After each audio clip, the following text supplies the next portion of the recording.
Finally, the time came for Enoia to meet the Nuian king. However, Lord Weirdwind interrupted the proceedings with a serious concern. The king could only enter an alliance with an equal, but the elves had no king. To validate the alliance, Lord Weirdwind needed the Eocad to explain their authority structure. Balion explained Enoia was leader of the Eocad, which made him High Priest of Elven society. Traditionally in the past, the Elven King had acted as both king and High Priest.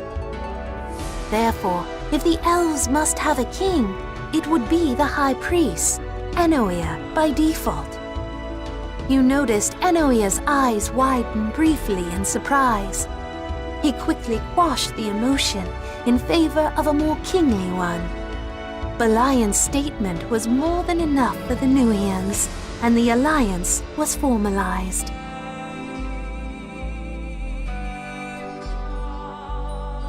When Auroria's magic had been drained, the southern continents had been affected too.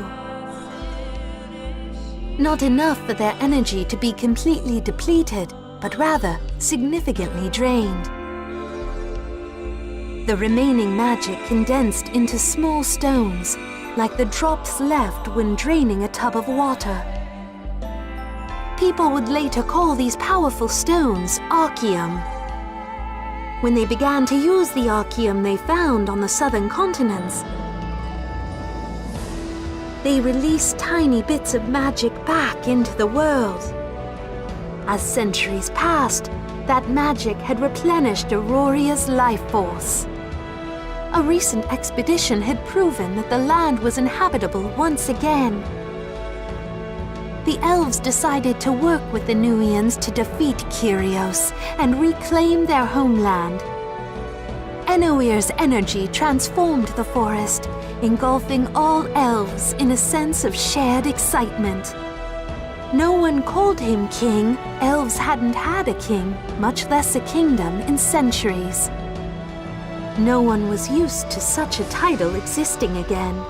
Despite the preparations, hundreds of elves left the forest and traveled the continent. For the first time, none were termed traitors. However, the Crimson Army had begun launching widespread raids all over Nuia. Some of them had survived the battle in White Arden and dug in. Now they worked as hard to prevent the elves from reaching Auroria as the elves worked to get there. But it was no matter. The elves finally had a new leader, and